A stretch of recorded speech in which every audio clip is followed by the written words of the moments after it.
If you want to understand the nature of something, to find out the truth, that is one thing.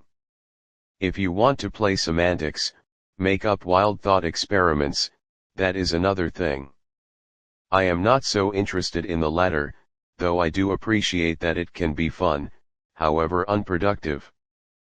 Patricia Churchland. Patricia Churchland, a prominent neurophilosopher, argues that understanding language necessitates understanding the brain. She advocates for eliminative materialism, suggesting that folk psychological linguistic terms like beliefs may eventually be replaced by neuroscientific explanations. Her work emphasizes that linguistic processes are rooted in brain function, aligning language and cognition with general biological information processing. Essentially, she seeks a unified science of mind and brain, where neuroscience informs our understanding of language. Thanks for reading No Mic Podcast Scribed by Facelesslingjutsu. Subscribe for free to receive new posts and support my work. Patricia Smith Churchland was born on July 16, 1943, in Oliver, British Columbia, Canada, and spent her early life on a farm in the Okanagan Valley. Despite her parents not having finished high school, her father was a farmer who also edited a small newspaper, and her mother was a nurse. They fostered a curious and secular environment at home, encouraging her pursuit of higher education. Growing up in a relatively isolated community without a television, conversation was a primary form of entertainment, and Churchland recalls her parents engaging in big questions about the environment, life, and religion. Her early schooling was a pleasure for her, despite the expectation of many chores on the farm. She developed a strong aptitude for academics and, although initially considering a career in law, she found herself drawn to philosophy. Churchland's undergraduate studies took her to the University of British Columbia, the closest university to her family's farm, where she graduated with honors in 1965. She then pursued graduate studies, completing her master's degree at the University of Pittsburgh in 1966. It was there that she met her future husband and fellow neurophilosopher, Paul Churchland, in a class on Plato. Following her studies in Pittsburgh, she moved to Somerville College, Oxford, where she earned her B.Phil in 1969. During her graduate work, Churchland became increasingly dissatisfied with philosophical and psychological approaches that largely ignored the brain in their understanding of the mind. This dissatisfaction ultimately propelled her to immerse herself in neuroscience, even taking first-year medical school courses and dissecting a human brain, experiences that would profoundly shape her groundbreaking work in neurophilosophy. Neurophilosophy, Toward a Unified Science of the Mind-Brain, 1986, Cambridge, Massachusetts, the MIT Press. This seminal work is considered Churchland's foundational text and a cornerstone of the field of neurophilosophy, which she largely established. In this book, Churchland argues forcefully for the necessity of integrating neuroscience with philosophy to understand the mind. She criticizes traditional philosophical approaches that treat the mind as an entity separate from the brain, advocating instead for a materialist perspective where mental phenomena are ultimately explained by brain processes. The book delves into various philosophical problems, such as consciousness, intentionality, and free will, demonstrating how neuroscientific findings can illuminate these issues and challenge long-held philosophical assumptions. A central theme is eliminative materialism, the idea that some folk psychological concepts like belief or desire may eventually be replaced by more accurate neuroscientific descriptions as our understanding of the brain progresses. Churchland also discusses the methodology of scientific inquiry and how it applies to the study of the mind. The Computational Brain, 1992, Patricia S. Churchland and T.J. Sejanowski. Cambridge, Massachusetts, the MIT Press. This book, co-authored with neuroscientist Terence Sejanowski, is a landmark text in the emerging field of computational neuroscience. It aims to understand how neurons give rise to mental life by exploring the principles whereby networks of neurons represent and compute. Before its publication, frameworks for brain function were often based on the behavior of single neurons. Churchland and Sejanowski, however, developed a different conceptual framework centered on large populations of neurons and their patterns of activity, showing how these resemble those recorded from trained artificial neural networks.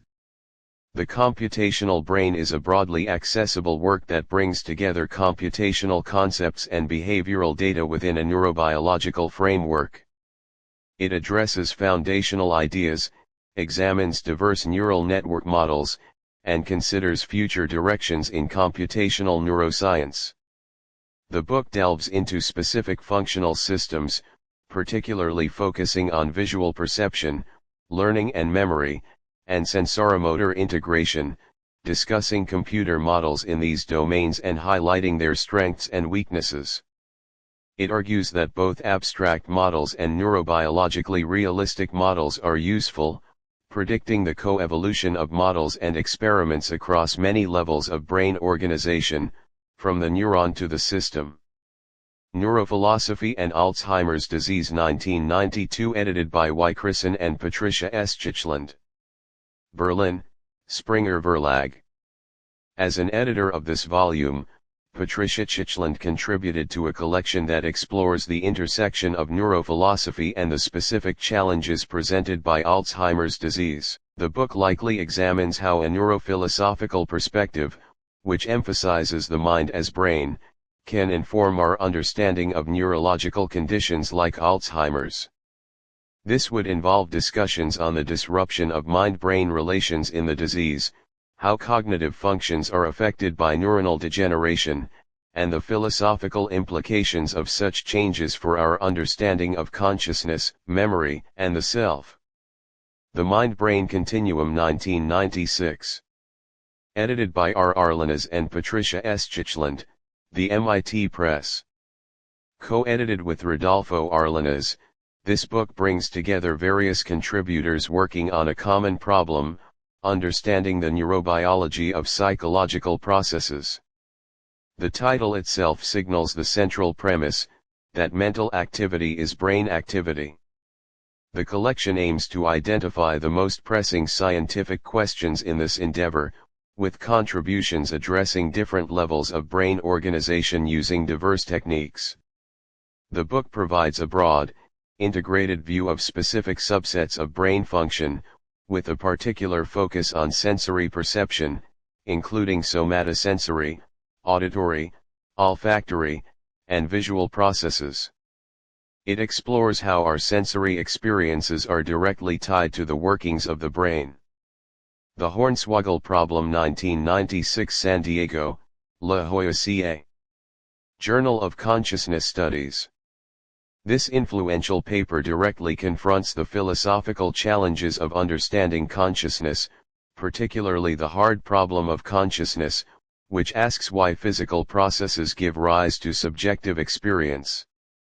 In the Hornswoggle Problem, Churchland critically examines attempts to explain consciousness using concepts that she views as ill-defined or scientifically intractable, such as qualia, the subjective, phenomenal qualities of experience.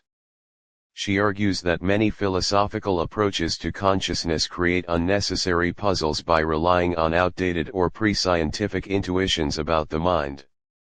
The Hornswoggle problem itself is a metaphorical way of saying that sometimes we get hornswoggled or tricked by our own language and conceptual frameworks into believing there's a deeper mystery than there actually is.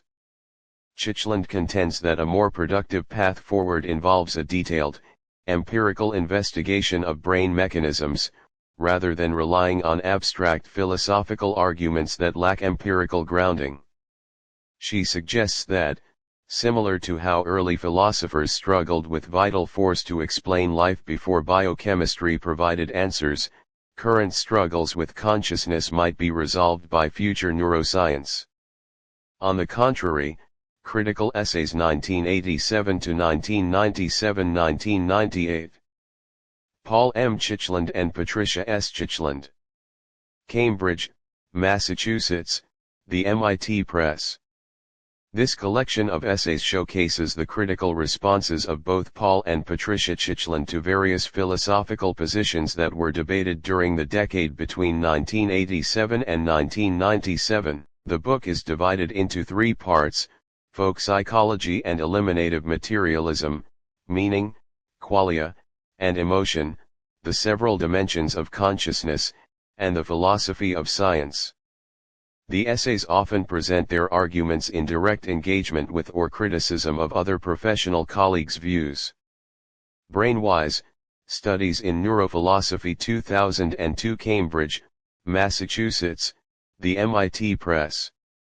Brainwise serves as a collection of essays that further develop and refine the arguments presented in neurophilosophy, as well as explore new facets of neurophilosophy. The book reinforces the central tenet that understanding the mind requires understanding the brain, providing more detailed discussions on various topics at the intersection of neuroscience and philosophy. Churchland continues to explore the implications of neuroscience for traditional philosophical concepts, including self-representation, agency, and the nature of knowledge. She examines how neuroscientific findings on learning, memory, and perception offer insights into how we construct our understanding of the world. Brain Trust: What Neuroscience Tells Us About Morality, 2011, Princeton University Press. In Brain Trust, Churchland shifts her focus to the biological and evolutionary underpinnings of morality. She proposes that our moral intuitions and behaviors are not solely a product of abstract reasoning or cultural norms, but are deeply rooted in our brain's structure and function, shaped by millions of years of evolution. The book argues that morality is fundamentally about social bonding and cooperation, driven by neurobiological mechanisms that promote attachment, empathy, and the well-being of the group. She discusses the roles of neurochemicals like oxytocin and vasopressin in fostering trust and social connection, and how these mechanisms laid the groundwork for complex human moral systems. Churchland critiques traditional philosophical accounts of morality that are often divorced from biological reality, suggesting that a naturalistic understanding of morality can provide a more robust and realistic foundation for ethical thinking. Touching a Nerve: The Self as Brain, 2013, W. W. Norton and Company. This book delves into the nature of the self from a neurophilosophical perspective, arguing that our sense of self is not a mysterious, non-physical entity but rather an emergent property of the brain. Churchland challenges the notion of a disembodied self or soul, presenting a compelling case that our identity, personality, memories, and consciousness are all products of complex neural activity. Touching a Nerve explores how brain damage, disease, and development can alter or diminish aspects of the self, providing empirical evidence for her thesis. She discusses a wide range of topics, including personal identity over time, free will, and the experience of consciousness, all within the framework of modern neuroscience. The book aims to demystify the self, making it understandable as a biological phenomenon. Conscience: The Origins of Moral Intuition, 2019, W. W. Norton and Company. Building upon the themes introduced in Brain Trust, Conscience provides an even deeper exploration into the biological origins of our moral compass. Churchland meticulously traces the evolutionary development of morality, arguing that the capacity for conscience is a product of brain development and social evolution, not a divine gift or a purely rational construct. The book investigates how mechanisms for attachment, self-protection, and problem-solving, observed in various animal species, laid the groundwork for human morality. She examines the role of neural networks and neurochemicals in mediating feelings of empathy, guilt, and fairness. Churchland also discusses the variations in moral behavior across individuals and cultures, demonstrating how these differences can be understood within a biological framework. Although many philosophers used to dismiss the relevance of neuroscience on grounds that what mattered was the software, not the hardware, increasingly philosophers have come to recognize that understanding how the brain works is essential to understanding the mind. Patricia Churchland. References: Dummett, Michael 2010. The Nature and Future of Philosophy. Columbia University Press. p. 33. A small number of analytic philosophers, notoriously the two Churchlands, treat the absence of any detailed correspondence between specific mental occurrences and particular events in the brain as an objection not to the thesis of mind-brain identity, but to reliance on our familiar mental constructs. Smith, Quinton 1997. Ethical and Religious Thought in Analytic Philosophy of Language. Yale University Press. Pages 93 to 94. The postpositivist physicalism of philosophers such as the Churchlands and linguistic essentialism were the two main movements of analytic philosophy of the 1970s, 1980s, and 1990s. No other analytic movement even compares with them in influence and acceptance. Larissa MacFarquhar, February 12, 2007. Two Heads: A Marriage Devoted to the Mind-Body Problem. NewYorker.com, retrieved May 14, 2017. Todd, Douglas, February 4, 2012. Pat Churchland Fights for Supremacy of the Brain. Vancouver Sunday, retrieved May 4, 2021. When I asked her how she would define herself on the spiritual philosophical spectrum, however, she surprisingly answered, pantheist, adding, I love nature. Pantheists are defined as people who view the natural world as the absolute, as the equivalent of God.